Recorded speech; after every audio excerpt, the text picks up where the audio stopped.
Aleluia! Bom dia, povo de Deus.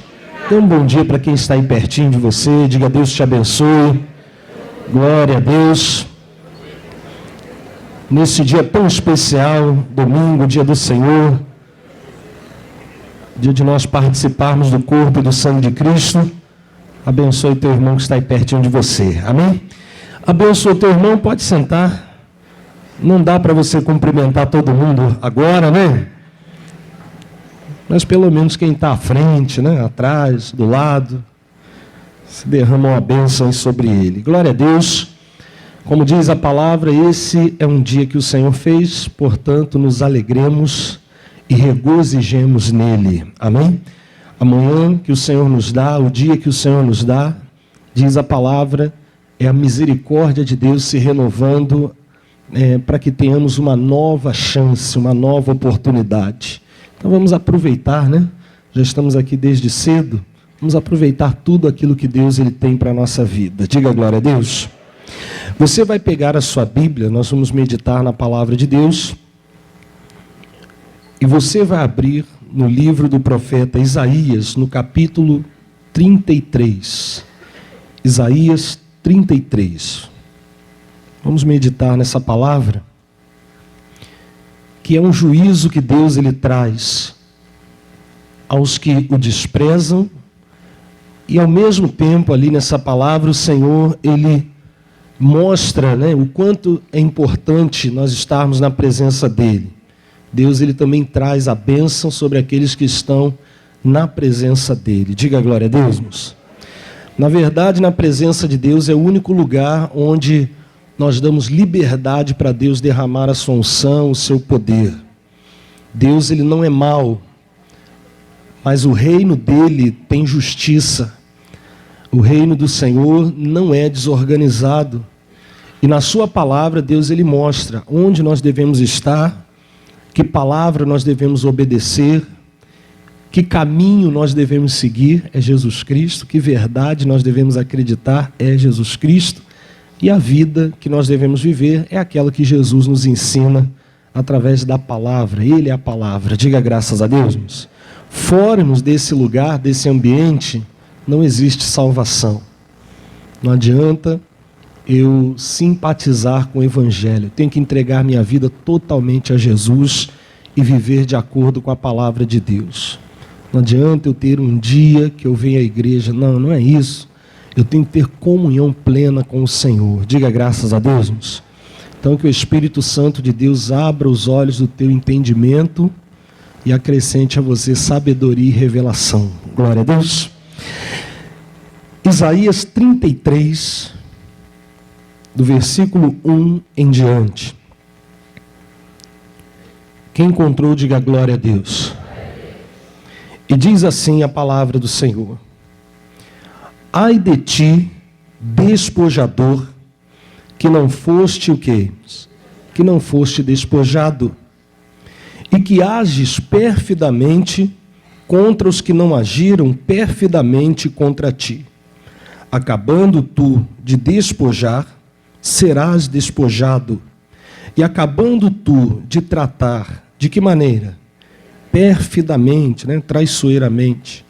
Perfidamente te tratarão. Olhe para cá. Então, a palavra de Isaías 33 já começa com um juízo de Deus. Aqui está declarado o que a gente conhece na palavra como tudo que o homem semear, ele vai o quê? Ele vai colher. E a melhor coisa que a gente faz é obedecer a maneira que Jesus nos ensinou a semear. Jesus ele disse: tudo que vocês disserem será o quê? Será feito. E muitos usam essa palavra ao contrário na sua vida, né? Dizem coisas ruins, praguejam, amaldiçoam, murmuram, não usam a palavra de Deus para plantar com fé aquilo que no futuro vai ser um resultado bom para a sua vida. A Bíblia fala aqui, aqueles que despojam e não foram despojados. O que é despojar? Saquear, é roubar, né, irmãos? É tomar algo que não lhe pertence como se fosse, e a Bíblia traz um juízo. Ai de ti, despojador, que não foste despojados e que age perfidamente contra os que não agiram perfidamente contra ti. E alguém pode pensar nos ladrões, nos roubadores, nos corruptos, na situação, né, atual, né, que o nosso país enfrenta, de decisão, de julgamentos. Mas a Bíblia é um livro que, quando a gente lê, ela diz, como no dia de hoje, né, Santa Ceia, examine-se, pois, o homem a si mesmo. Então, quando eu venho à palavra, eu preciso muito resistir à tendência de pegar essa espada para ferir os outros. E eu tenho que usar essa palavra como espelho e me examinar. Eu não posso ser um despojador que não foi despojado. Pastor, mas de que maneira eu poderia estar roubando, saqueando? Existe uma palavra lá em Malaquias conhecida, né? Eu não vou falar sobre vida financeira, nem vou pregar sobre prosperidade, apesar de que toda palavra fala de prosperidade, mas Malaquias diz lá, o homem muitas vezes não sabe que está roubando a Deus. O homem muitas vezes questiona, mas eu, como eu, né? Um ser humano, eu comedor de arroz e o que? E feijão. Como é que eu vou roubar o Deus Todo-Poderoso? E a Bíblia diz lá em Malaquias 3, Deus responde, todavia vós me roubais. E dizeis, em que te roubamos? Diz lá, nos dízimos e nas ofertas. Mas o homem não pode roubar a Deus, não tem essa abertura de roubar a Deus só nos dízimos e nas ofertas. Alguém rouba o tempo, né, que tratou com Deus. Alguém rouba, o voto que fez a Deus de ser do Senhor, e muitas vezes está se enveredando por caminhos que não deveria andar. Alguém nos está roubando, de alguma maneira, a pessoa nos está subtraindo algo que não lhe pertence. Alguém é um chefe de família, mas agimos como se fosse solteiro. Alguém assumiu um compromisso num relacionamento e está boicotando-nos o amor que deveria dar a outra pessoa, o respeito, o sustento, ou aos seus filhos. E a Bíblia diz aqui, ai de ti, despojador, que não foste despojado, que tem até vantagens com essa subtração, que tem até vantagem, que sente às vezes até orgulho daquilo que faz e não é desmascarado. A Bíblia diz que o juízo do Senhor, ele vem. E diz aqui, o final, acabando tu, final do versículo 1, de despojar, serás o que? Despojado. E olhe para cá, por favor. E pode ser que esse final não sejamos aqui o término, né, do despojar desse despojador. Pode ser que ele passe a vida inteira tendo vantagens em roubarmos o tempo dele com Deus, de roubarmos a sua família, de roubar financeiramente, de injustamente ele agir. Pode sermos que, infelizmente, durante toda a sua vida aqui, ele despoje sem ser despojado. Mas a Bíblia diz que vai chegar um momento, acabando tu de despojar, serás o quê? Despojado. Tomara que o despojador, ele acabe, ou Deus age ali de uma maneira que ele seja despojado em vida, para que ele tenha arrependimento, para que ele tenha a chance de mudar, né, o seu caminho, e no dia do juízo ele seja salvo. Porque se o término do despojar dele for-nos a morte ou a volta do Senhor, vai ser algo terrível. Diga glória a Deus. E a Bíblia fala aqui, nos versículo 2, Senhor, tem misericórdia de nós. Ou seja, Isaías declarou aquilo ali anteriormente, e ele se examinou. E ele falou, Senhor, tem misericórdia de nós. E ele diz, por ti temos esperado. Sê tu o nosso braço, quando, irmãos? Cada manhã, como também a nossa salvação em tempos de tribulação. E Deus, ele é. Diga graças a Deus, irmãos. Toda vez, irmãos, que eu buscar o Senhor, precisando desse socorro, sendo ele esse refúgio, como nós declaramos, a Bíblia diz, Deus, ele declara, o Senhor é socorro bem presente. Em que momento, irmãos? Na hora da angústia, na hora da tribulação. Aquela tribulação que quer nos fazer agir naturalmente, como quem não vê Deus, vê o homem, vê o agir do homem para o bem ou para o mal. aquela angústia que nos quer fazer agir na carne. Não, eu vou mentir, vou ter que mentir. Não, então eu vou lá e vou resolver no braço, vou pegar uma arma, eu vou fazer alguma coisa. Aquela angústia, Deus está ali. Diga glória a Deus. Deus, Ele é socorro bem presente naquele momento difícil que nós enfrentamos. Aquele que buscar, ele vai ter resposta. Diga glória a Deus. Isaías, ele diz: Senhor, nós temos esperado no Senhor. Alguém, pastor, mas eu não tive resposta quando eu clamei. O Senhor, pode ser que você não estivesse esperando em Deus. Deus, ele é tão maravilhoso que muitas vezes de emergência a gente clamou a Ele e Ele veio e nos socorreu, não é verdade? Mas a melhor coisa é a gente ter uma continuidade na presença de Deus. Senhor, em Ti eu tenho esperado. Eu não busco o Senhor apenas um dia específico, não.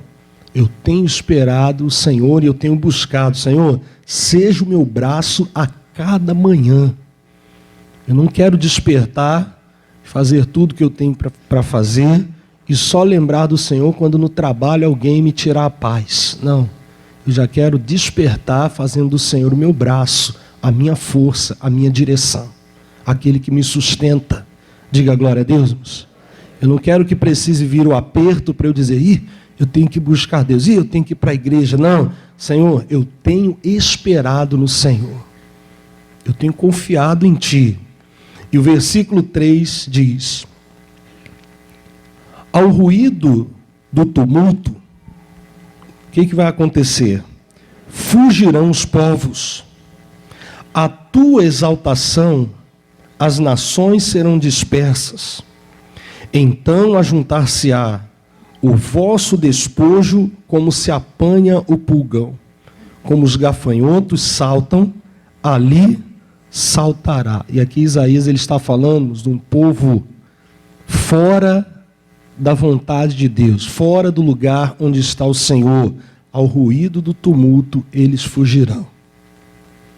Essa palavra, ela traz uma separação entre quem é de Deus e confia em Deus e quem vive à sua maneira, confiando na corrupção, confiando na iniquidade, confiando em despojar, mas não sou despojado, tratar traiçoeiramente e ter vantagem com isso. E ali a Bíblia diz: quando vier o ruído do tumulto, esses povos fugirão. E a gente tem ouvido aí, o que mais a gente tem ouvido é isso: o tumulto, o ruído, a opressão, não é isso? Todas essas coisas terríveis aí que têm acontecido e que nós devemos mais ainda nos colocar na presença de quem? De Deus, para vivermos a justiça que vem do Senhor, que diz: aquele que habita no esconderijo do Altíssimo, ele vai descansar à sombra do Onipotente. Ele não vai se desesperar com a multidão que não conhece a Deus e fogemos, que o tumulto o espanta. 1000 cairão ao seu lado, 10.000 à sua direita, mas ele não vai ser o quê? Atingido. Essa é a justiça de Deus sobre a nossa vida. Mas quem está fora do lugar de Deus, da presença de Deus, diz aqui, ao ruído, não é nem o tumulto, o ruído do tumulto já gera o desespero. Existe um versículo na Bíblia, não me recordo a referência, me perdoem, mas diz-nos que o ímpio, ele foge sem que ninguém os persiga. Mas o justo está confiado como o filho do leão. Diga glória a Deus. O ímpio foge sem que ninguém o persiga. E a Bíblia diz aqui, versículo 5, o Senhor é o que? É exalçado, pois habita aonde? Ele habita nas alturas. Encheu a Sião de duas coisas maravilhosas. De quê? De retidão e de justiça. Olhe para cá. Então o profeta Isaías, cheio da presença de Deus, ele vai ali passeando entre o que acontece com o ímpio, o que acontece com o justo. Ele diz: enquanto os povos fogem ao ruído do tumulto, O Senhor, Ele não perde, irmãos, a autoridade dele. Deus não muda, Deus é o mesmo. Diga glória a Deus. O Senhor é exalçado, engrandecido, pois Ele habita nas alturas. Deus, irmãos, Ele não está no nível dos homens. Pare de tratarmos as coisas a serem resolvidas, esclarecidas, ao nível dos homens. O Senhor, irmãos, Ele continua exaltado aonde, irmãos? Nas alturas. Ele não demora como o homem demora. Ele não volta atrás, Ele vela para que a sua palavra se cumpra. O Senhor não é um tratante. Já viu quando a pessoa fala, poxa, você é um tratante, né? Trata, mas não cumpre. Não, mas Ele não é, Ele não mente. Diga glória a Deus, irmãos.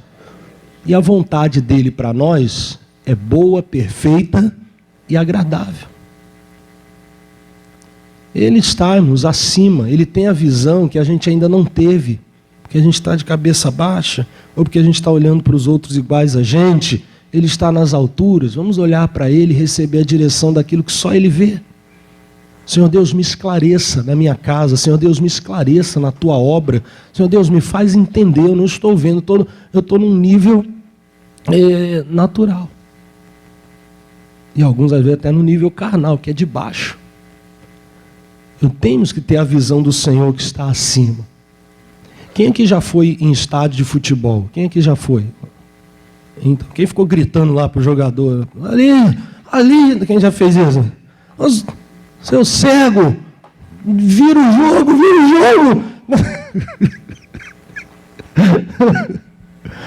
Só que, e quem já jogou no campo já?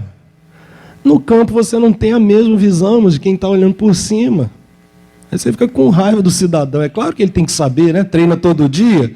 Mas é diferente, é tão imediato como a gente está tendo aquela visão do alto, não é assim? A gente tem aquele panorâmico do campo, né? Igual aquela mesa tática que tem nos intervalos dos jogos, né? A gente está vendo por cima, mas é mais fácil de observar. O treinador e o jogador, eles estão tendo uma visão horizontal, não é assim? Então, não é tão rápido para eles perceber o posicionamento. Deus está acima de toda situação que acontece no universo, no nosso planeta, na nossa casa, na igreja. Diga glória a Deus, nos nossos relacionamentos. Ele sabe o que é melhor. Ele tem a visão que nós não temos quando não estamos ligados a Ele. Mas quando buscamos a direção do Senhor, a gente entende isso. O Senhor é exalçado, versículo 5, pois habita nas alturas. E Ele encheu a Sião de retidão e de justiça. O lugar onde Deus está e onde eu estou com Deus é um lugar que tem retidão e justiça. Resolve-se da maneira que Deus Ele quer. E Deus sempre faz o melhor. Eu não tenho que me desesperar. Como eu já disse aqui, a única preocupação que eu tenho que ter é se eu estou na presença de Deus ou não. Não é o fulano ou beltrano ou ciclano, né? Não é, irmãos, o que fizeram, o que deixaram de fazer, não é o futuro, não é o passado, não é o que eu poderia estar fazendo agora, enquanto eu estou aqui na igreja e ficar olhando o relógio. Não, a minha única preocupação deve ser, eu estou na presença de Deus. Eu posso, como Elias, chegar diante de Acabe e falar assim, o Deus diante de cuja presença eu estou. Eu posso dizer ao rei, como disseram Sadraque, Mesaque e Abednego, fica sabendo, ó rei, que o nosso Deus a quem nós servimos, Ele pode nos livrar. Essa autoridade, estar na presença de Deus, como disse Elias, ou Eliseu, né? Deixe o leproso vir a mim e saberão que existe um profeta em Israel. Eu tenho essa autoridade que só existe na vida daqueles que estão na presença de quem? De Deus. Eu tenho que estar. Deus não envergonha ninguém. Examine-se cada um a si mesmo. E coma do pão e beba do cálice. Santa Ceia não é só esse dia. A Santa Ceia representa todos os dias na presença do Senhor, se alimentando da vida de Cristo. Diga graças a Deus. Então em Sião, o Senhor encheu Sião de retidão e de justiça. E o versículo 6 nos diz assim: e haverá o quê, irmãos? Estabilidade nos teus tempos. Mais o que? Abundância de salvação. Mais o que? Sabedoria e ciência. E mais o que? Deus é maravilhoso, hein, irmão? E o temor do Senhor será o teu tesouro. Cristão, é isso aqui. Vida com Deus traz isso aqui, irmãos. Sião, o lugar onde habita o povo do Senhor, tá? Não é ter a Bíblia, não é ter tempo de igreja, não é ter a data do batismo na capa da Bíblia, não. Ser do Senhor, ter comunhão com o Senhor, buscar ser cheio, dirigido pelo Espírito Santo de Deus. Deus encheu Sião de retidão e de justiça para abençoá-lo, e também a palavra do Senhor investe nele retidão e justiça. Ele age assim. Glória a Deus. E a Bíblia diz aqui, olha, haverá estabilidade nos seus tempos. Estabilidade. Pastor, é o que eu estou precisando na minha vida. Estabilidade. Pastor, eu não tenho estabilidade emocional. Haverá estabilidade nos seus tempos. Pastor, eu não tenho estabilidade na minha vida financeira. As coisas começam bem, daqui a pouco começa a seguir o mesmo fluxo aí. Pastor, está aí a crise. Pastor, sempre, já é a terceira vez que eu fecho acordo com alguém e acabo sendo passado para trás. Eu não tenho estabilidade na minha vida espiritual, pastor. Eu não tenho. Eu começo bem e eu começo a me envolver com as coisas de Deus. Quando eu estou ali percebendo que eu vou engrenar na vida espiritual, vem uma tentação que vai falando forte. Quando eu vejo, eu estou entregue no pecado. O Senhor encheu Sião de retidão e justiça, e haverá o que, irmãos? Estabilidade nos seus tempos. No seu tempo com Deus, no tempo de Deus, na sua vida, haverá o que? Estabilidade. Eu estava meditando no livro de Gênesis, quando Jacó ele reúne os seus filhos. E no leito de morte dele, ele começa a abençoar os seus filhos. E ele começa com o mais velho, chamado Rúben. Ele diz: Rúben, você é o mais excelente, o princípio do meu vigor, mas não vai ser mais o mais excelente. Porque você é inconstante como a água. E você vai perder essa excelência. Senhor Deus, nos dê essa estabilidade em todos os tempos contigo. Tenhamos comunhão com o Senhor. A Bíblia diz: haverá estabilidade. Diga glória a Deus. Irmãos. Abundância de quê, irmãos? De salvação. Quem além de orar pela sua vida está buscando pelos seus aqui? Quem aqui? Faz bem, né, irmãos? A Bíblia diz que quem não cuida dos seus, principalmente os de onde? Os da sua casa, está negando a fé. E a gente não está aqui para negar a fé. A gente está aqui para viver a fé. Então precisamos entender isso. Abundância de salvação. Pastor, eu já orei e já tive familiares, alvo da minha oração, que foram curados. Testemunhos de libertação, testemunhos de crescimento financeiro, prosperaram. Pastor, mas eu ainda não vi aquela salvação em abundância. Comece a orarmos nesse sentido. Pode ser que você tenha orado para cura, pode ser que você tenha orado para que a porta da vida financeira seja aberta. Ore sobre essa palavra. Deus, tua palavra diz que o Senhor daria abundância de quê? De salvação. Ore para que essa pessoa conheça a Deus. Ore para que essa pessoa se torne uma ferramenta nas mãos de Deus. Sábia foi Ana, né, irmãos, que orou e falou para Deus: se o Senhor me der um menino, eu vou entregá-lo ao Senhor para te servir. Diga glória a Deus, irmãos. Às vezes a gente encontra pais sem sabedoria que vem: pastor, meu filho só quer saber de ficar na igreja, só quer... E alguns nos cometem o erro de falar assim, cometem o erro de falar o seguinte: eu preferia quando ele estava no mundo.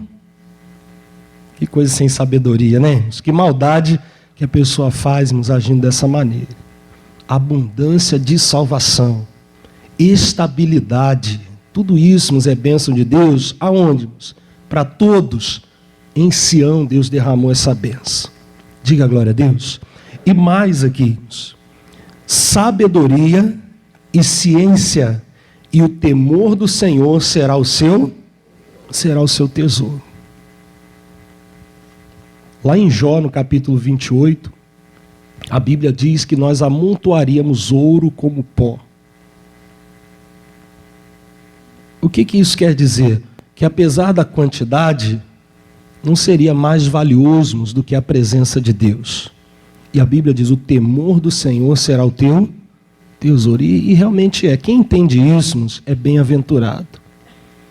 Quem entende que a maior bênção nós já temos, é essa liberdade de estar na presença de Deus, de no nome de Jesus entrar em oração e saber que Deus está nos ouvindo, e saber que ao nos ouvir, Ele já está nos respondendo. Diga graças a Deus.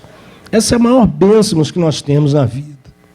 Não importa onde a gente esteja, não importa o que a gente fez ou o que a gente deixou de fazer, não importa o que tem nos cercado, não importa se estamos sozinhos, não importa se estamos andando, sentados, se é de dia, se é de noite, eu posso, crendo em Deus, buscar a presença dEle e ter resposta. Pode sermos o mais santo aqui da igreja. Pode sermos o mais pecador, reconhecendo que é o mais pecador, o Senhor Deus vai nos santificá-lo, vai perdoá-lo, vai trazê-lo de volta. Amém?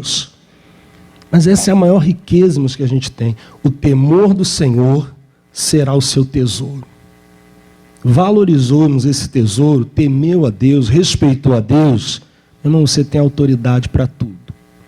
A Bíblia diz aqui,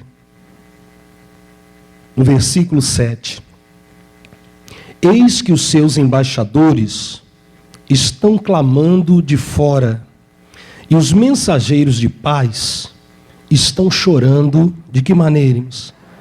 Amargamente. A Bíblia é o livro mais antigo e mais atual ao mesmo tempo. Amém? As estradas estão desoladas, cessam os que passam pelas veredas. Ele rompeu a aliança, desprezou as cidades, e a homem nenhum, o que? Estima. A terra geme e pranteia. O Líbano se envergonha e se murcha. Saron se tornou como um deserto.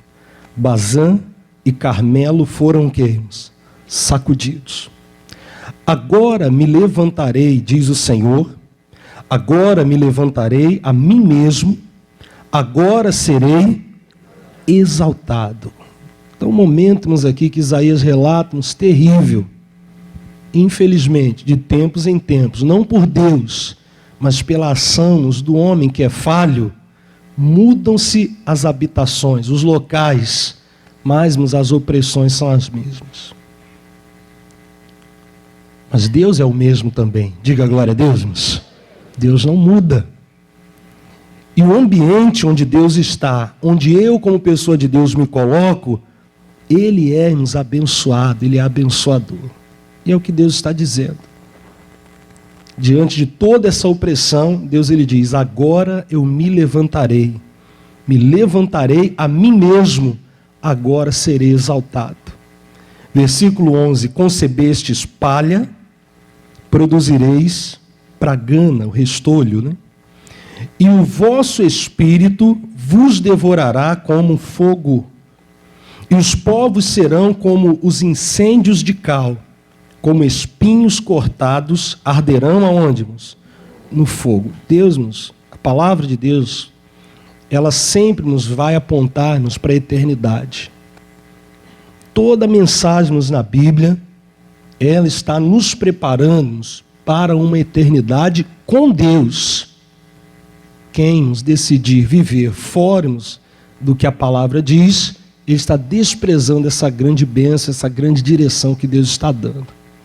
Então, quando Isaías ele começa a falarmos de uma situação de perdas, de desespero, de tumulto, de vazio, de abandono, de falta de resposta, de desolação, dos embaixadores, dos príncipes, e daquela situação toda em desordem, ele não está falando só, irmãos, de coisas naturais, ou de situações que de tempos em tempos, em várias épocas e sociedades acontecem. Ele está falando de um dia chamado dia do juízo. Diga glória a Deus, irmãos. Por isso que eu disse antes, se acontecer antes e a pessoa tiver como se arrepender, glória a Deus. Mas se esse momento aqui, irmãos, onde Deus ele diz, agora me levantarei a mim mesmo e serei exaltado. E diz o final do versículo 11, o vosso espírito vos devorará como um fogo. E no versículo 13 diz, vós que estáis longe, ouvi o que tenho feito, e vós que estáis vizinhos, conhecei o meu poder.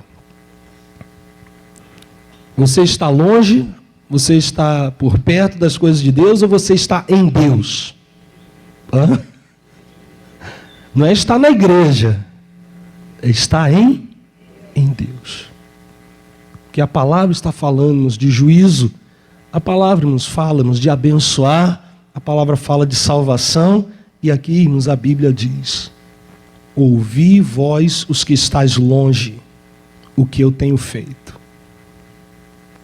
Quando ouvimos a pregação da palavra, pensamos naqueles que estão longe, como aqueles que nunca entraram na igreja, que passam ali na porta, andando de carro, de ônibus, e olham para cá, e zombam, falam assim, eu perder meu domingo em igreja falando amém, aleluia, estou fora.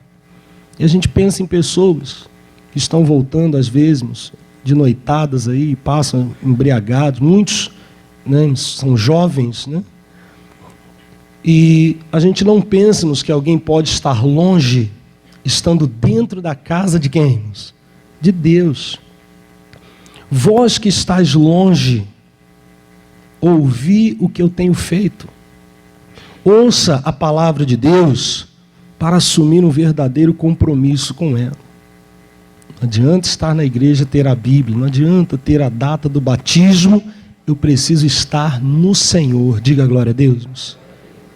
Mas eu estou aqui, eu sou dizimista, sou ofertante, eu conheço até esse versículo, inclusive essa mensagem que está sendo pregada, eu já ouvi falar. A Bíblia diz, vós que estáis longe, ouvi o que tenho feito, e vós que estáis o quê, irmãos? Vizinhos, conhecei o meu poder. Estar por perto também, irmãos, não é o suficiente. Um dia na igreja do Meio, eu cheguei para uma senhora que estava sentada, sozinha, era de tarde, e eu falei para ela assim, oi irmã, tudo bem? Sempre vejo a senhora aqui, como é que está? Eu me aproximei para fazer um convite a ela. E ela falou, oi pastor, tudo bem? Estou aqui aguardando a reunião de 5 horas. Tal. Eu falei, irmã, a senhora sabia que aqui na igreja nós temos uma reunião especial para... É um grupo jovem especial, é o grupo jovem da terceira idade.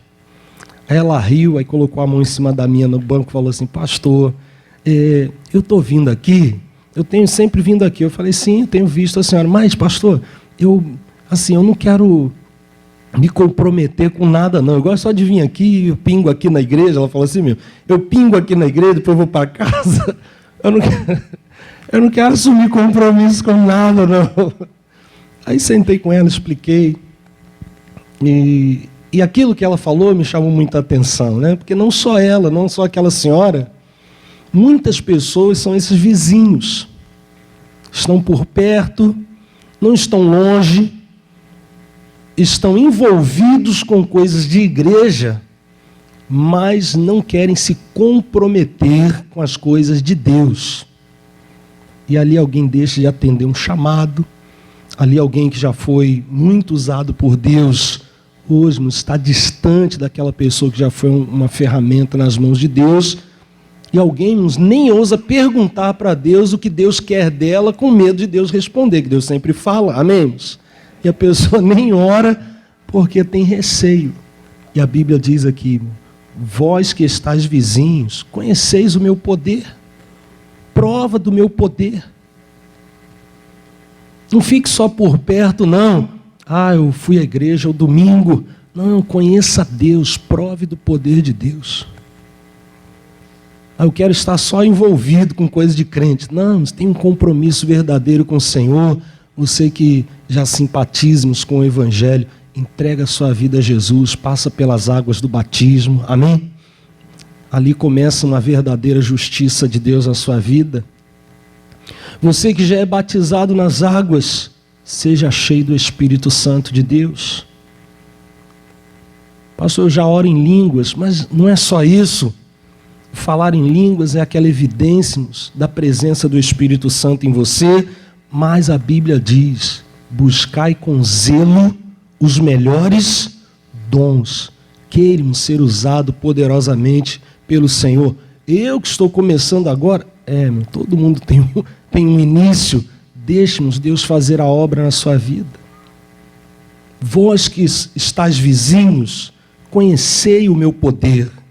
E o versículo 14 diz, os pecadores de Sião se assombraram. O tremor surpreendeu quem, irmãos? Hipócritas. Nada de... Isso aqui são coisas que só no mundo espiritual se vê. E a pessoa pode viver enganosamente dessa maneira. Um pecador em Sião. O hipócrita. Mas que a Bíblia diz aqui, irmãos, o tremor vai surpreendê-lo. O assombro, irmãos, vai assustá-los. E termina o versículo 14. Quem dentre nós habitará com o fogo consumidor? Quem dentre nós habitará com quem? Com as labaredas eternas. O que anda em justiça e que fala com retidão, que arremessa para longe de si o ganho de opressões, que sacode das suas mãos todo o presente, que tapa os ouvidos para não ouvir falar de quê, irmãos? De sangue, e fecha os olhos para não ver o mal. Este habitará onde, irmãos? Nas alturas. Os pecadores de Sião, os hipócritas de Sião, se assustarão, se assombrarão. Mas, irmãos, quem é de Deus, irmãos, não nos vai temer. Quem dentre nós vai habitar com fogo consumidor? Quem é capaz de ser salvo? Quem é capaz de eternamente, ou aqui andar com Deus, sem se queimar? E a Bíblia diz, é o Salmo 15, Quem vai habitar no monte do Senhor? Anda em justiça, fale com retidão. Não seja enganoso, seja verdadeiro, seja íntegro, diga glória a Deus. Não aceitemos aquela oferta maligna que te dá vantagem, mas te faz ir contra a palavra de Deus, contra o que o Senhor te ensina, contra o que os seus pais, professores te ensinaram, que faz você romper o que as autoridades determinam. Anda em justiça. E diz o final aqui do versículo 15, que tapa os ouvidos para não ouvir falar de sangue. Fogemos das más conversações. Fogemos daquilo que endurecemos o teu coração. Uma irmã me falou assim, pastor, eu tenho familiares que eles não vêm para Cristo porque uma pessoa que se desviou começou a enviar mensagens para ele falando de escândalos de igreja, de pessoas que erraram, e o coração dos meus familiares se endureceu. Coisa terrível, irmãos? Muitas vezes alguém que se desvia do caminho, pior, irmãos, do que alguém que nunca conheceu. Endureceu o coração das pessoas. Mas graças a Deus, como eu falei, irmãos, Deus ele existe. Amém, irmãos? Para resumir, na outra semana estava todo mundo aqui já assistindo a reunião. Mas, irmãos, que dificuldade se torna quando alguém se deixa usar pelo maligno. Eu não posso abrir meus ouvidos para ficar ouvindo falar de sangue, da morte, da opressão, ou nos matar espiritualmente alguém. E a Bíblia diz, e fecha os olhos para não ver o mal. Não é, irmãos, como a criança que briga com a outra da mesma idade, né? E tapa o ouvido, né? E fala lá, não quero te ouvir, não é isso? As coisas estão acontecendo, mas nos seus olhos não devem ser olhos que procuram o erro, o engano, a iniquidade, ou que se esforça para ver o mal, não consegue enxergar-nos o agir do Senhor nas situações. A Bíblia diz que ele fecha os olhos para não ver o mal. Para isso ele fecha os olhos. Eu não posso ter olhos abertos para a iniquidade e olhos fechadinhos diante da palavra de Deus. Eu tenho que fechar os olhos para não ver o mal. Eu tenho que enxergar o Senhor, o agir do Senhor, a justiça do Senhor, a salvação de Deus em tudo aquilo que eu estiver enfrentando, tudo aquilo que eu estiver resolvendo. A Bíblia diz aqui, final do versículo 16, ou versículo 16, este habitará onde, irmãos? Nas alturas. As fortalezas das rochas serão o seu alto refúgio, o seu pão lhe será dado, e as suas águas serão certas. Glória a Deus, irmãos. Este quem, irmãos? Esse que está aqui, relatado no versículo 15, o que anda em justiça. Esse será exaltado. Ah, pastor, esse vai ser colocado nas alturas. Eu sei, no céu, né? Não, para alguém chegar no céu, ele tem que ter assumido aqui uma vida reta com Deus. E assumindo uma vida reta com Deus, ele é honrado aqui. Diga glória a Deus. Jesus falou isso. Os discípulos perguntaram: Senhor, e nós que deixamos tudo para te seguir? O que nós vamos receber? E Jesus disse: não há ninguém que tenha deixado casa, pai, mãe, irmãos, bens por amor de mim, que não receba nesta vida, quantas vezes mais? 100 vezes mais. Com perseguições, né? O mundo não gosta da gente. Mas a vida eterna no porvir. Amém? Então não é, que aconteça comigo igual o Lázaro, né? Do rico e Lázaro. Sofri aqui, e por causa do meu sofrimento eu vou ser salvo. Não, você volta lá para entender. Não é isso que a Bíblia está ensinando. Você assume a vida com o Senhor, você já é honrado aqui. Você já começa a vivermos o reino de Deus aqui. Diga graças a Deus. A Bíblia diz assim: este habitará, versículo 16, nas alturas, as fortalezas das rochas serão o seu alto refúgio, o seu pão lhe será dado e as suas águas serão certas. O melhor para nós é estar na presença de Deus. O lugar onde Deus ele derrama a justiça, a retidão dele, onde a Bíblia diz que o pão ele é dado e as águas serão certas. Como nós vimos, a estabilidade, a abundância de salvação, a sabedoria que Deus ele dá para aqueles que estão ali em Sião. Mas cuidado, em Sião existem os pecadores de Sião, os hipócritas de Sião. Esses aí, não sejamos nós, sejamos sinceros, sejamos aqueles que andam em justiça. Diga glória a Deus, irmãos. Amém? Vamos aplaudir o Senhor Jesus.